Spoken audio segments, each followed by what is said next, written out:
My name is Cassidy Reeves and I'm 36 years old. My family threw my son's birthday cake in the trash. And less than 12 hours later, those same people were blowing up my phone, begging me to save my sister's wedding. Before I tell you what happened, I need you to understand one thing. I am not a dramatic person. I am not a revenge person. I am the person who shows up, handles things, and never asks for anything back. For 36 years, that was my whole identity in that family. Until the day I opened a trash can and found my kid's birthday cake face down inside it. Stay with me. 'Cause what came next? I would not change a single thing. Welcome to Silent Revenge. This channel is for the people who were always the dependable one, the don't worry, she'll handle it one, and finally decided that being counted on shouldn't cost you everything. If you found this video tonight, you're in the right place. Drop a comment and subscribe. Let's get into it. My son Mason had just turned 8 years old. Cake said his name in green frosting. His favorite color, the one he'd picked himself from a bakery photo book, circling it 3 times with a red crayon like he was making absolutely sure I wouldn't forget. I found it face down in my aunt's kitchen trash can, smashed against a used coffee filter and somebody's leftover food, while the whole family was in the next room clinking champagne glasses over my sister Dana's engagement like it was the greatest thing that had ever happened on earth. My mom caught me staring into that trash can. She put a hand on my arm and told me, quiet and firm, not to make a scene. I didn't make a scene. I picked up my son, walked him out to the car, and drove home. On the way, we stopped at a 24-hour grocery store, and Mason picked a new cake, chocolate with rainbow sprinkles, because he said that one looked like a party all by itself. We sang Happy Birthday in my kitchen at 9:30 at night with candles that dripped wax on the counter. But here's what nobody in that family saw coming. The wedding wasn't falling apart by accident. It was falling apart because of a paper trail with my name all over it. And what I did when I found it. I would do it again tomorrow without blinking. ****. In my family, there were 2 kinds of kids. There was Dana, who needed things. And there was me, who apparently didn't. Nobody ever said it out loud. It was just in the air, like something you breathe in so slowly you don't notice until it's already deep in your lungs. When Dana was 11, she went through a rough year, anxiety, panic attacks, trouble at school, doctor's appointments 2 states away. My parents gave everything they had to her that year, which I understood. I was 13. I learned to make my own lunch, handle my own schedule, sign my own permission slips. And somewhere in that stretch, my family gave me a word. Cassidy's so resilient. Sounded like a compliment.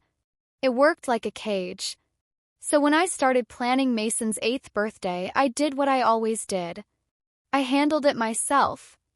Found a great bakery in downtown Asheville, North Carolina, ordered the custom green cake he wanted, booked a small afternoon party at the local park with a few of his school friends. Clean, simple, all on my own. Then my mom called. "Cass, we're doing a little family thing Saturday anyway," she said, easy and breezy. "Why don't you just fold Mason's little party into it? Dana's got some big news. It'll be easier for everyone. Easier." That word again. It always meant easier for them. I should have said no. I had the word right there, sitting on the tip of my tongue. But 30-some years of being the easy one doesn't just switch off. I heard myself say, "Sure, Mom. That's fine." Same old script. Same tired lines. Mason was excited no matter what. He made his grandma a card that night, drawing her house in crayon, writing "I love you, Grandma," in that big loopy handwriting of a kid still figuring out how letters work. I watched him color it at the kitchen table and told myself this year was going to be different. I had no idea what was already waiting for me. ****. We pulled into my Aunt Terry's driveway in Weaverville, North Carolina, at 1 p.m. on a Saturday. The first thing I saw were the balloons, pink and gold, tied to the porch posts. And hanging between them, a glittery sign that said, "She said yes." Not "Happy Birthday, Mason." Not a single number 8 anywhere in sight. Inside, the dining table had been completely taken over. Dana's engagement photos sat in little gold frames down the center. There was a fondue fountain on the kitchen counter already running. Guest books. Little candles. A whole dream wedding Pinterest board brought to life right there in my aunt's house. And shoved into the corner by the back door, next to the recycling bin, was Mason's cake. Just sitting there in the shadows. Like it was in the way. My Aunt Terry kissed my cheek and said, "We only had room for one centerpiece, sweetheart. You understand." Mason stood close to my leg, the way kids do when they're reading a room and not sure what to make of it yet. He saw his cake in the corner. He didn't say anything. He just reached up and quietly grabbed two of my fingers. "I want you to hold that image for a second." An 8-year-old boy grabbing his mom's fingers because the room told him without a single word that his birthday didn't matter today. Dana swept through in a sundress, holding up her ring hand like she was in a movie. "Oh, Cassidy, you made it." Like I was a package she hadn't expected. My mom called for everyone's attention and said we'd do the toast first, then cake after everyone settled. After the toast. After the photos. After Dana's engagement had its full run of the spotlight. The old reflex kicked in right on schedule. Don't make it about you. Be the easy one. You're good at this. I crouched down and told Mason we'd light his candles real soon. He nodded the way kids nod when they're trying to be brave about something that hurts. The toast ran long. Dana cried pretty. Dana's fiancé Derek said something about destiny. Somebody's aunt gave an unplanned speech about love that went on for 6 full minutes. By the time the fondue fountain had been photographed from every possible angle, it was almost 3 p.m. And Mason had stopped asking about his candles. He was just sitting there watching the floor. So I went to the kitchen to get his cake myself. It wasn't on the counter. It wasn't in the corner anymore. I opened the trash can to throw away a napkin. And there it was. Face down. In the garbage. The green frosting was smeared across a used coffee filter. His name was half buried under a paper plate. But I could still make out 3 letters. This. Someone had thrown my 8-year-old's birthday cake in the trash to make counter space for a fondue fountain. I heard laughing behind me. Dana was in the doorway with 2 of her bridesmaids, champagne glass in hand. When she saw me looking into that trash can, she didn't even have the decency to look embarrassed. She just tilted her head and said, "Oh, that thing?" And then she laughed again and said the words I will carry in my chest for the rest of my life. "He's not even a real guest. He's just a kid." One bridesmaid giggled. The other went dead still. And then I felt a small, warm hand slip into mine. Mason had followed me in. He had heard every word. He was looking up at me with those careful brown eyes, working through it, deciding what it meant. Whatever I did in the next 10 seconds, he was going to carry it. I didn't yell. I didn't say a word to Dana. I knelt down, put both hands on Mason's shoulders and said quietly, "Go get your shoes, buddy. We're going home." I didn't slam a single door. I just decided something on the way to the car. Something quiet and solid and permanent. If you have kids, if you've ever watched someone try to make your child feel small, you already know exactly what I decided. ****.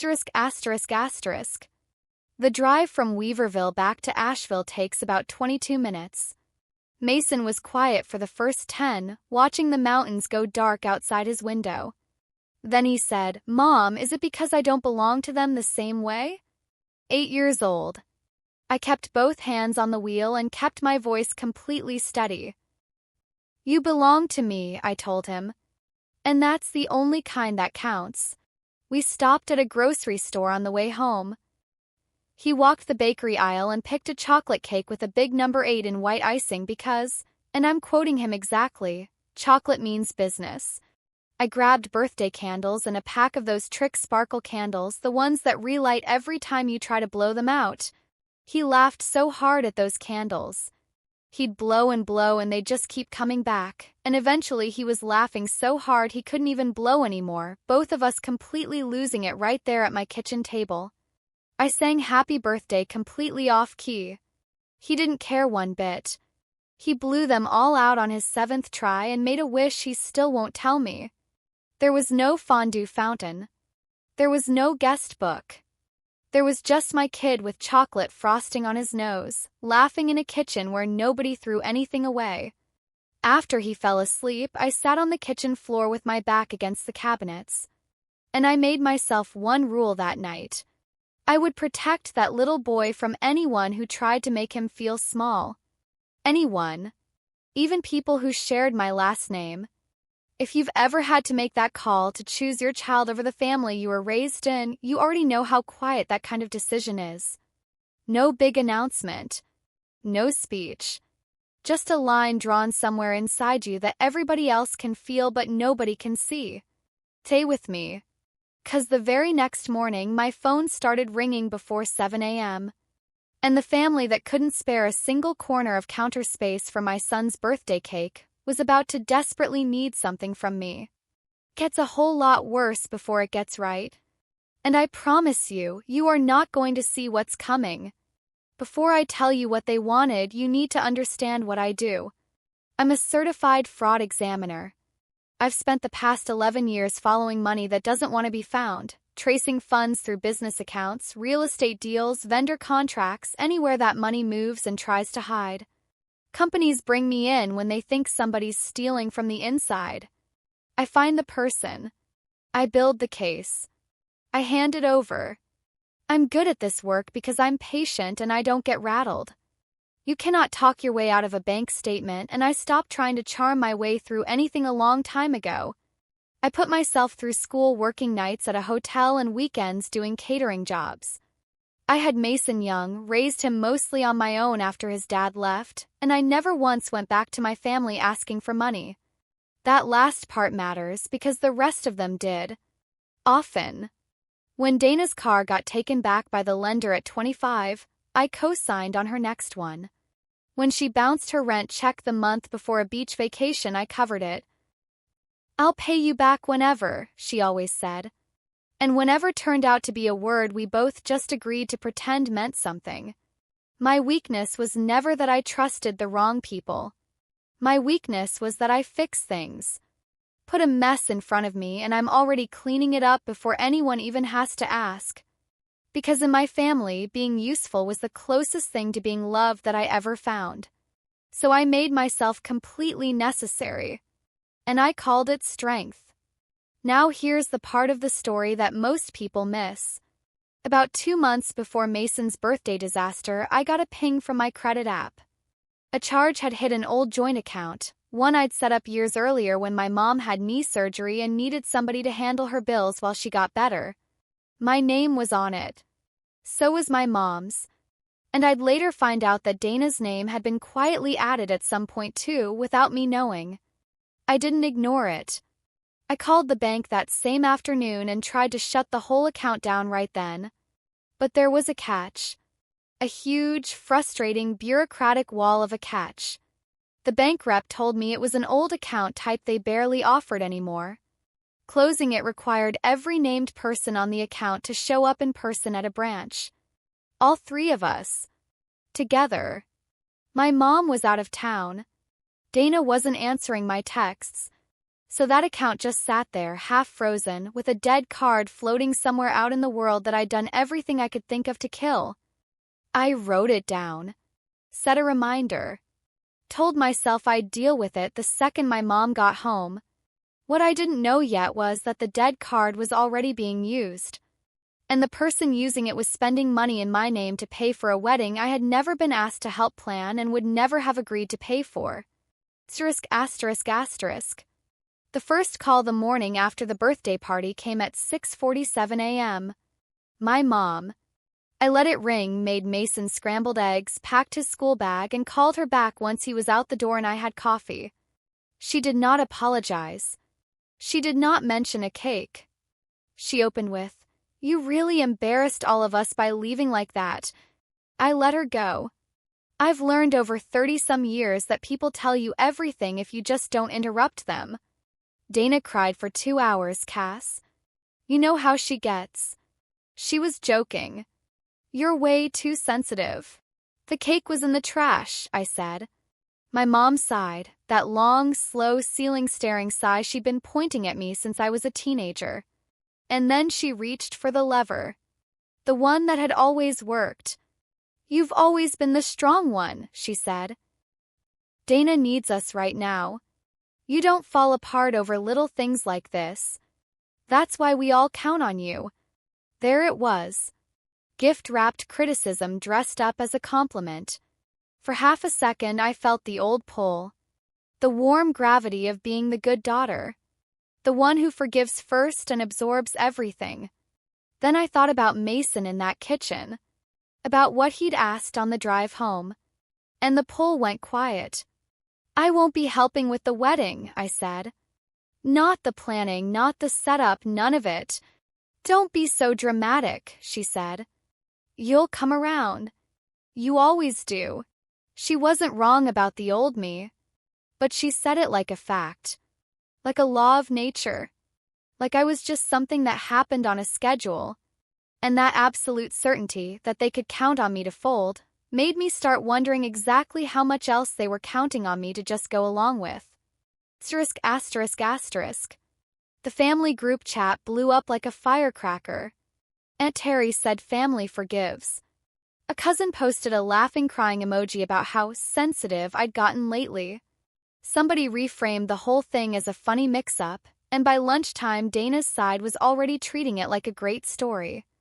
Can you believe Cassidy stormed out over a cake? Dana herself dropped a message into the chat, breezy as a summer afternoon. Can't believe she bailed on my engagement over some frosting. Then, like she was proud of it, she typed out the same thing she'd said in that kitchen. Again. To everyone. He's not even a real guest. He's just a kid. Derek texted me on the side. Hey, I know things got a little heated, but you know how much this wedding means to everyone. We'd love to have you there. We. The family. Always the group. Never an apology. One message came through that wasn't part of the pile-on. My mom's older brother, Uncle Calvin, the quiet one, the man who always showed up but never made noise, sent me a 3-word text. You were right. I read it twice, then a third time. It was the first kind thing I'd heard in 20 hours. But underneath all that noise, something else was running in the back of my head. My fraud brain, the one that never really goes off duty, was picking up on something. A hum. A wrong note. Dana and Derek didn't have money. She made around 40-something thousand a year running the front desk at a dental office.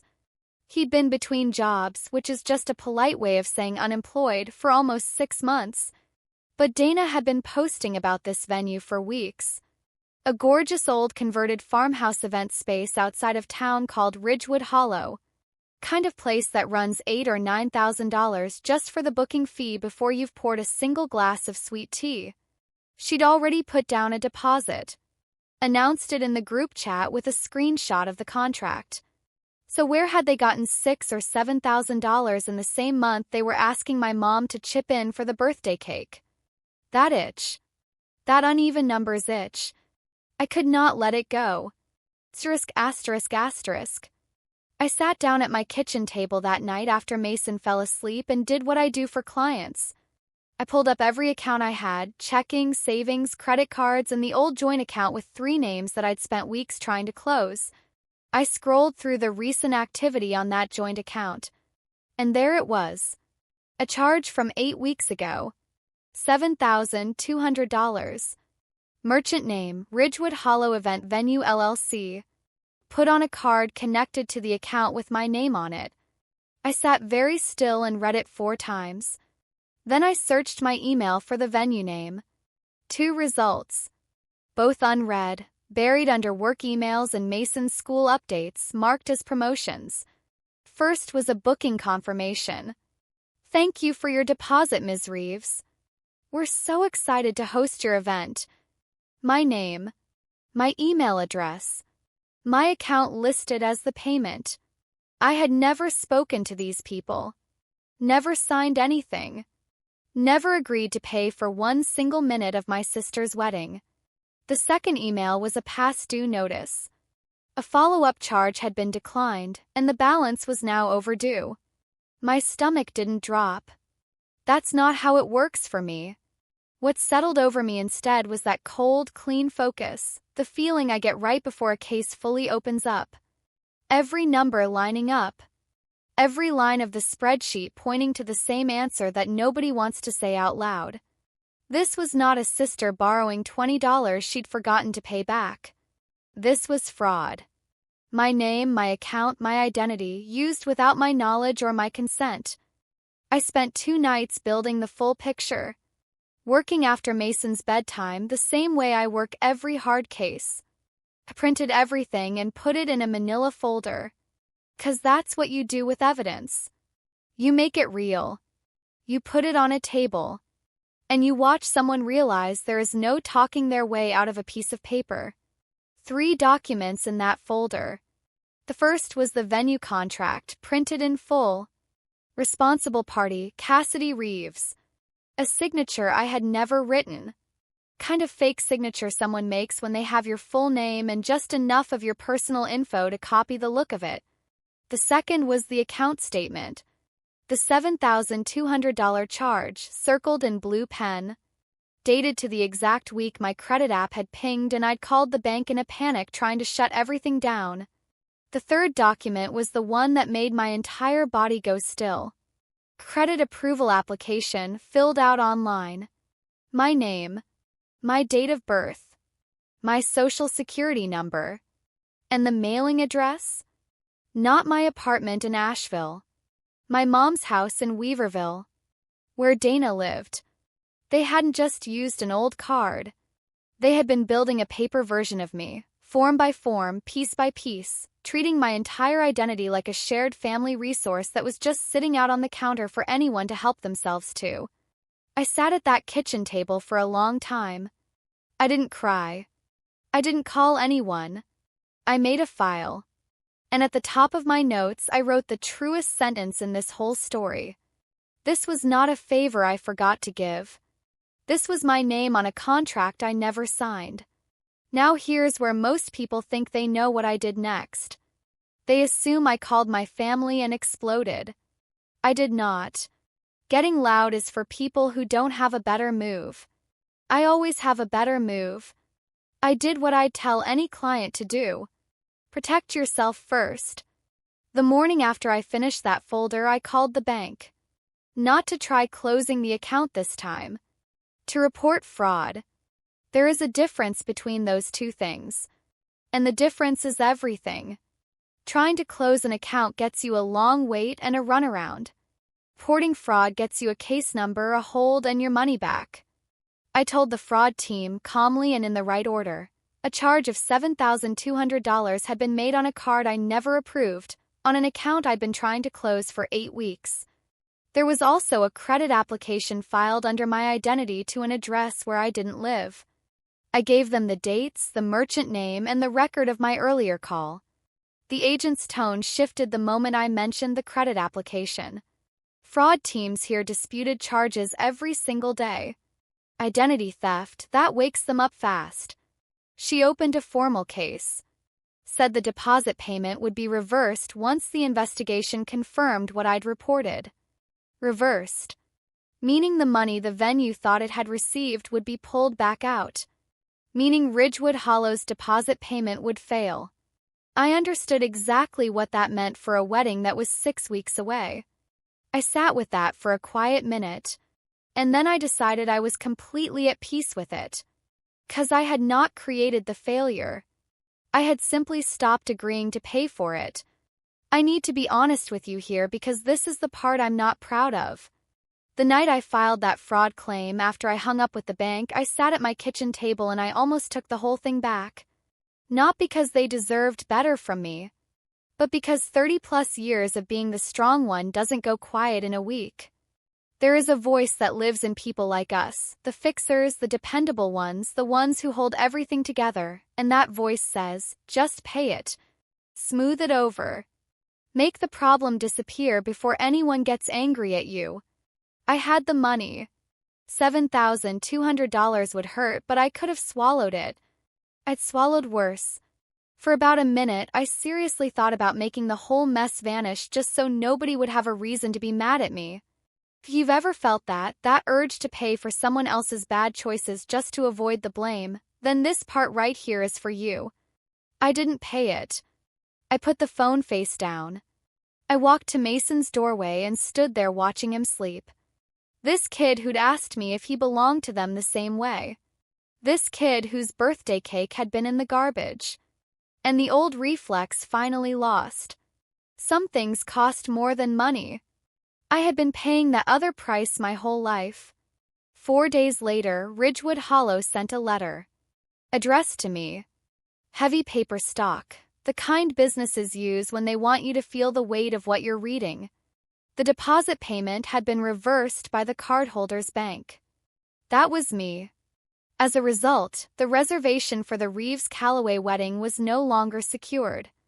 I had 10 days to pay the full outstanding balance of $7,200, or the date would be released to another couple. And the line that ends most of these stories, the booking fee was non-refundable. Whatever had been charged and pulled back, the venue would keep $1,400 of it regardless. Real money. Gone. I set the letter on top of the contract and the bank statement. 3 pieces of paper. Each one a little louder than the last. Here is the thing that told me everything I needed to know about my family. They had absolutely no idea. They didn't know the venue was falling apart. They didn't know why. And they did not know that the only person with the power to fix it was the same one they'd kicked out over a birthday cake. My phone rang at 6:52 the next morning. I knew before I even looked at the screen. I answered with Mason's lunch bag in one hand. My mom was crying. Not the controlled kind she used at funerals. The desperate, shaking kind she only brought out for real emergencies. Cassidy, thank God. You have to help us. The words were just tumbling out. The venue called Dana. They're canceling. Something happened with the deposit payment and now they're saying we have 10 days or they give the date away. The invitations are already out. Derek's mom flew in from out of state. Please. You're so good at this stuff, you understand how banks work, please just call them and fix it like you always do. I let her go. People hand you the whole story when you stop interrupting. She had no idea she was calling the source of the problem. She thought she was calling for a rescue. She was talking to the exact reason the deposit had failed. I could have laid it all out right then. The forged contract. The fraud case. All of it. But I had made a promise to myself. I would do this the right way. In person. With the right people watching. A panicked early morning phone call was not the right time. Mom, I said. I'm not going to call the venue. Genuine silence. Because in 36 years, I had never once said no to a family money crisis. What do you mean you won't call? I chose my words like I was picking my way across ice. Dana threw Mason's birthday cake in the trash and told a room full of people he wasn't a real guest. So no. I will not be helping with this wedding. That was just a joke. You cannot seriously let your sister's whole wedding fall apart over a kid's birthday cake. Honestly, Mom, I don't care. 4 words. Not mean. Not dramatic. Just completely, finally true. She started yelling. Crying dropped away and the mask came all the way off. She called me selfish. Cold.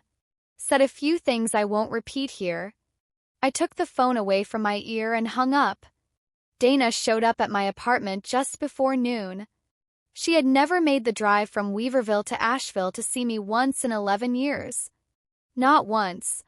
Today she made it in 35 minutes. I let her in because Mason was at a friend's place and I wanted to see her face when she understood what was sitting on that kitchen table. The manila folder was right there, closed. She launched in before she even sat down. Okay, so the venue is freaking out about this payment. There was obviously some kind of glitch. We just need you to call your bank and clear it up. It's a super simple fix. I slid the folder across the table without a word. She opened it. Impatient, like she was waiting for me to admit this was all a big misunderstanding. I watched the exact moment her face stopped working. The venue contract with my name in the responsible party box. The bank statement with the $7,200 charge circled in blue. Credit application with my personal details and her Weaverville address. Where did you get that card number, Dana? I asked.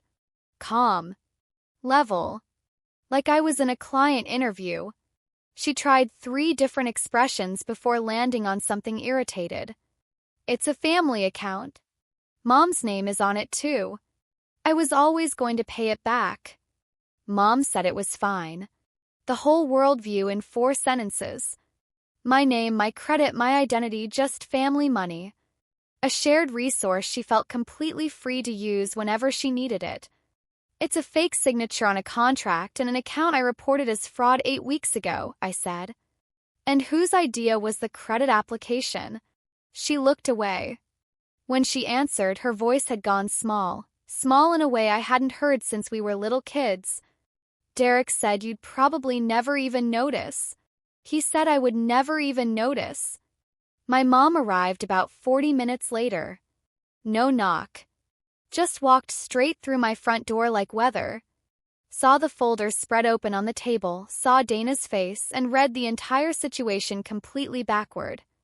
What did you say to her? She demanded. At me. Not Dana. Dana was already crying the soft kind, the kind that had always worked on our mom like a magic button. And my mom went right to her. I pointed at the papers. She put $7,200 on an account in my name using a card I never said yes to. She put a fake signature on a venue contract. There is a credit application with my social security number mailed to your address. That is not a glitch. That is fraud. And I've already reported it to the bank. My mom barely glanced at the documents. She didn't read a single word. She just pulled Dana closer and said, "She's getting married." She panicked. You have so much more than she does, Cassidy. You're going to ruin her whole future over a paperwork thing? Paperwork thing. My stolen identity.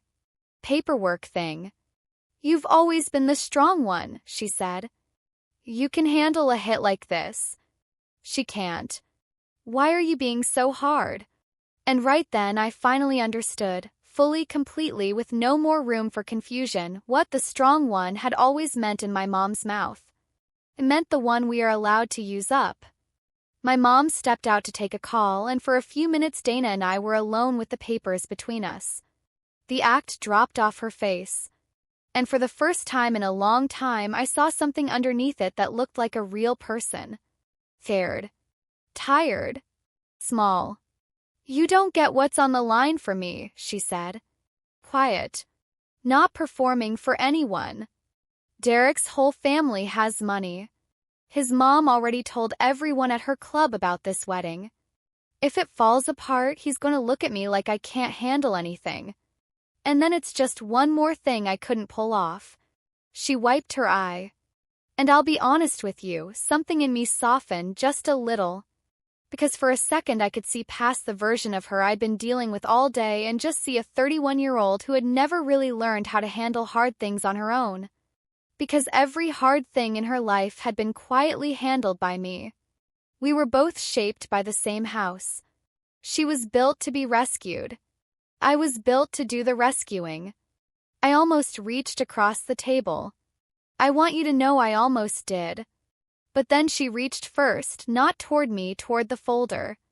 She slid it back across the table and said, in a voice that had already flipped back to its usual tone, "So you're going to call the bank and drop the fraud thing, right? You've fixed everything else for me." Why is this the one thing you won't fix? The door in me closed.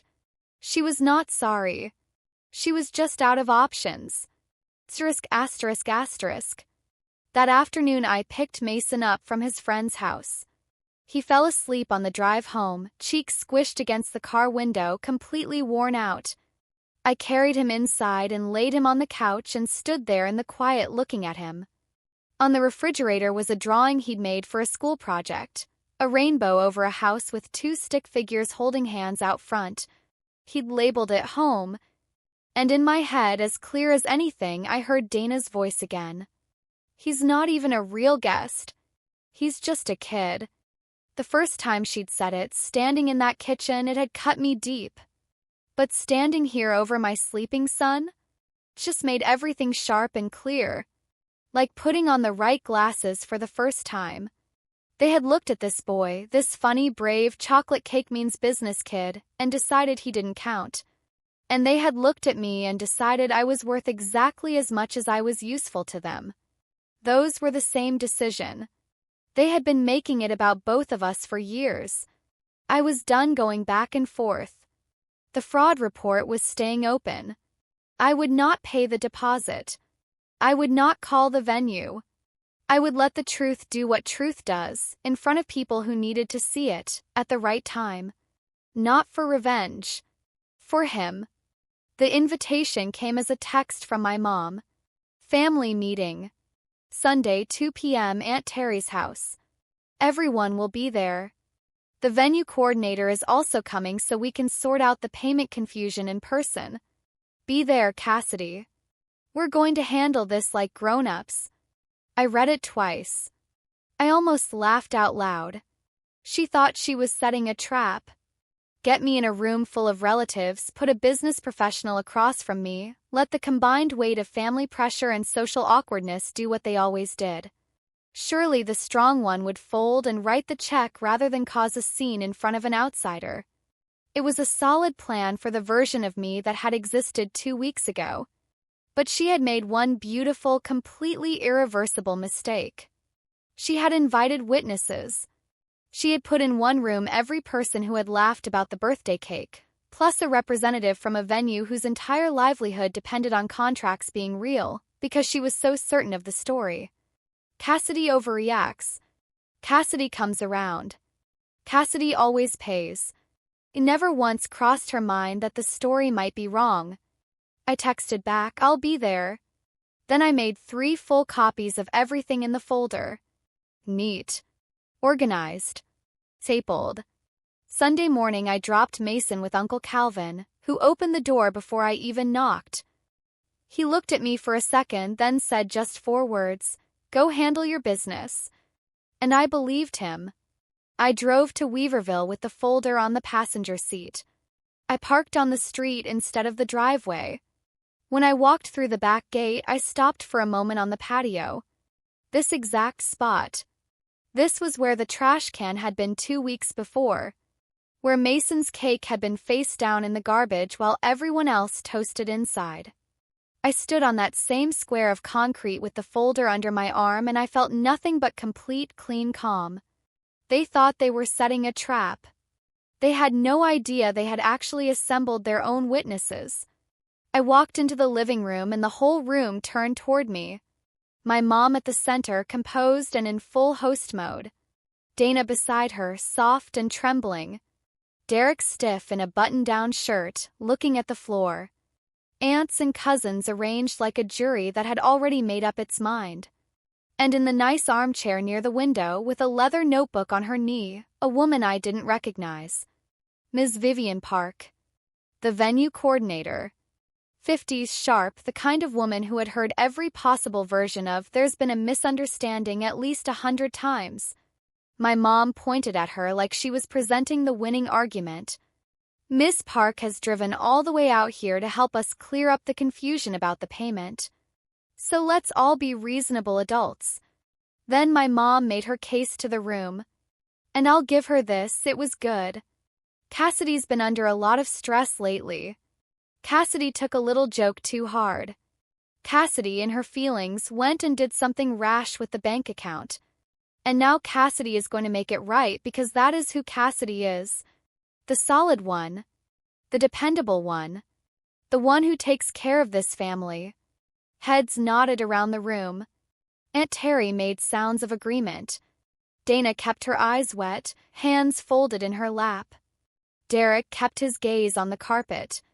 The whole thing was designed to end with me writing a check in front of everyone, because the pressure of all those faces watching would do what my mom couldn't do alone. She turned to me with that warm, practiced smile. "You'll call your bank, reverse whatever you did, and we'll get Ms. Park taken care of together. Won't you, honey?" Every face in the room swung toward me. I set the folder on the coffee table right in the middle of the room where everyone could see it, and I stayed on my feet. Nobody moved, 'cause I was supposed to sit down, apologize, and reach for my checkbook. And I had done none of those things. My mom's smile got tight around the edges. "Cassidy, we're all waiting." Aunt Terry jumped in to help. "Honey, everyone loses their heads sometimes when emotions run high. Just fix it and we can all move on together." Derek finally spoke up, still looking at the floor. "It's just money. We'll sort the rest out later." And Dana leaned forward, voice just above a whisper, trembling. "Please, Cass. I'm begging you in front of everyone. I'm sorry, okay? Is that what you need to hear? I'm sorry. Now please just fix it." It was a masterpiece of group pressure. Honestly, 2 weeks ago it would have worked perfectly. The old me would have felt the heat of every set of eyes in that room, the awful weight of being the person making everyone uncomfortable, and I would have signed anything just to make it stop. I let the silence get heavy. Long enough that my mom's confidence started to flicker. Long enough that even Ms. Park looked up from her notebook. Then I sat down slowly, pulled the folder close, and spoke for the first time since I'd walked in the door. "Before anyone makes any calls," I said, "I think Ms. Park needs to see what's actually in the contract she's holding." I opened the folder, slid 3 copies across the coffee table, one to Ms. Park, one to my mom, one face up for the rest of the room. Then I talked the way I talk after a long investigation. Slow. Plain. Every single sentence a checkable fact. The deposit for this wedding was charged to a card on an account with my name on it. I never approved that charge. 8 weeks ago, I called my bank and tried to close that account.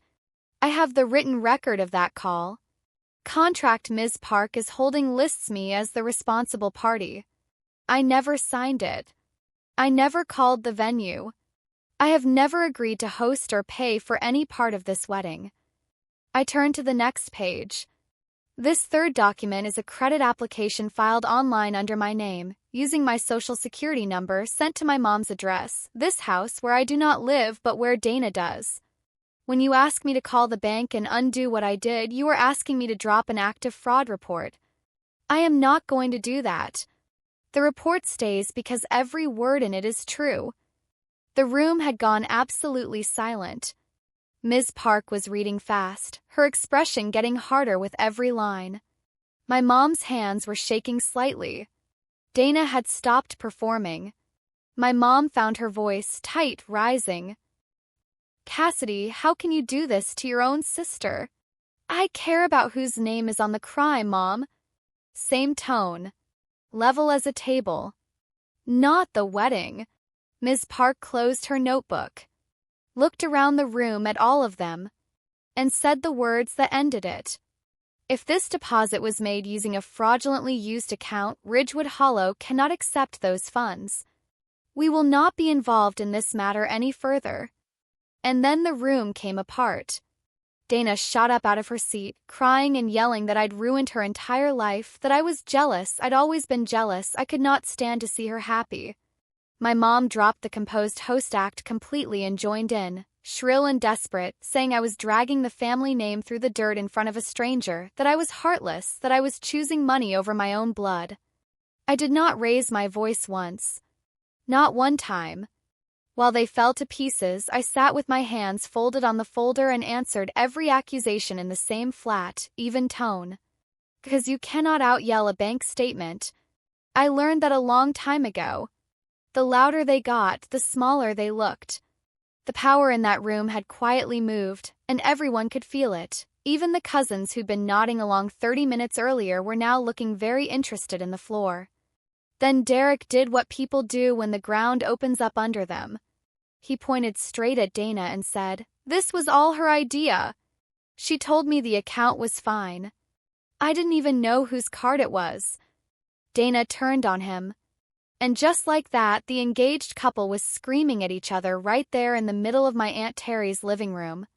My mom made one last try, turned to me and reached for the only lever she had left. "Cassidy, please. You've always been the strong one." I looked at her. I felt nothing but a strange, steady calm. "You're right, Mom," I said. Strong enough to finally stop carrying this. From the back of the room, Uncle Calvin stood up. He never spoke at family get-togethers. When he did, people paid attention. He looked around at every person in that room, at his own sister, at the whole crowd, and he said it plain and simple. "I was at that birthday party 2 weeks ago. I saw Dana throw that little boy's cake in the trash with my own eyes. I heard what she said about him. And there is not one person in this room who said a word about it. Nobody answered." There was nothing left to say. Calvin looked at me and gave one small nod. That means you're done here. Go."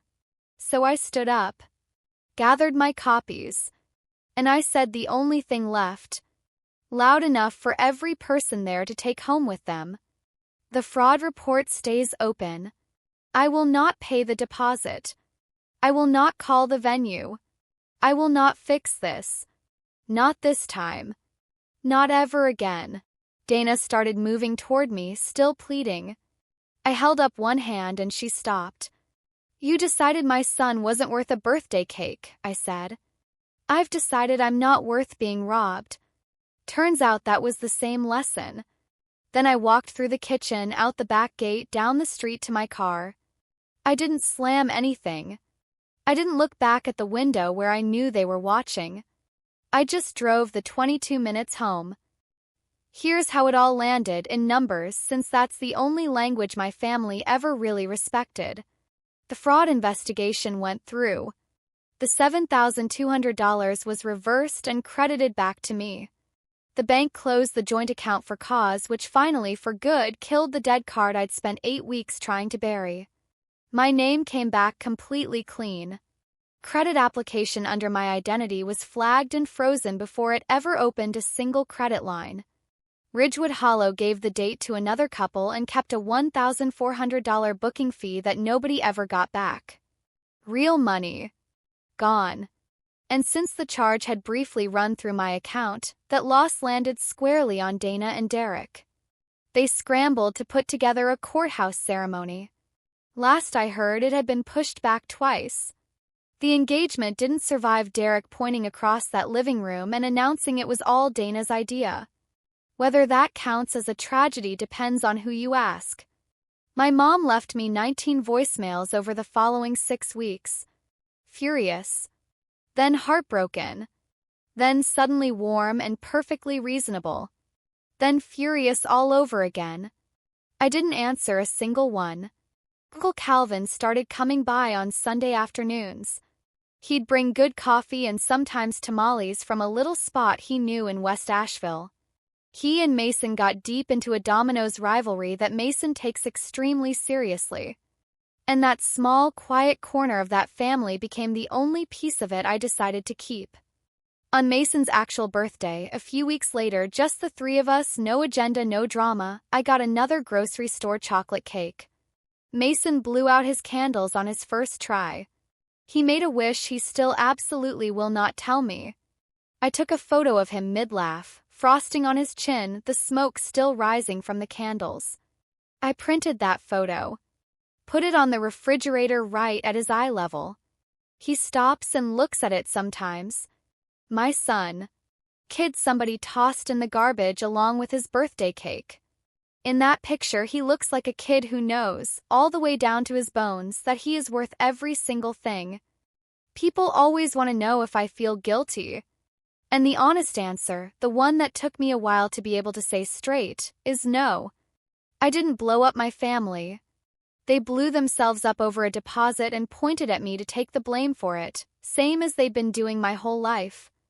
All I did was stop catching what they threw. I don't talk to my mom anymore.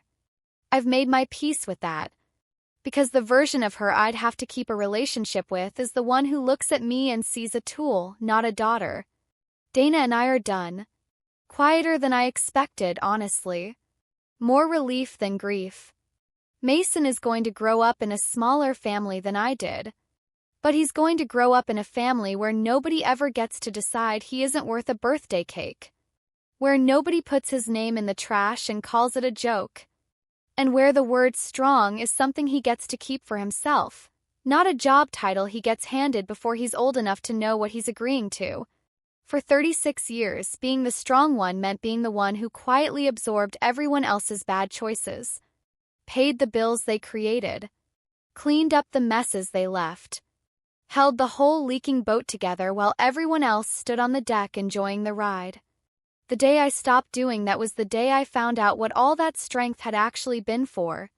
Not for carrying them. For protecting the one person who had nobody else to do it. One birthday cake in the trash. One name on a contract I never signed. One decision to stop being the family cleanup crew. Before I go, I want to ask you something. If this story hit close to home tonight, if you recognize yourself in it, if you've been the strong one your whole life and you're tired, drop a comment right now. Tell me what city you're watching from and what time it is where you are. I read every single comment on this channel and I want to know you're out there. And if you've ever been called the dependable one as a way to keep you quiet and keep you paying, take this as your sign to set that weight down. For good. You are allowed. You have always been allowed. If somebody in your life needs to hear this tonight, share it with them right now. Could be exactly what they've been waiting for. Hit subscribe and ring that bell so you never miss a story on Silent Revenge. Drop a like if you stayed until the end, it helps more people like you find this channel. And leave a comment. Have you ever been the strong one in your family? What did it cost you? I'll see you in the next one.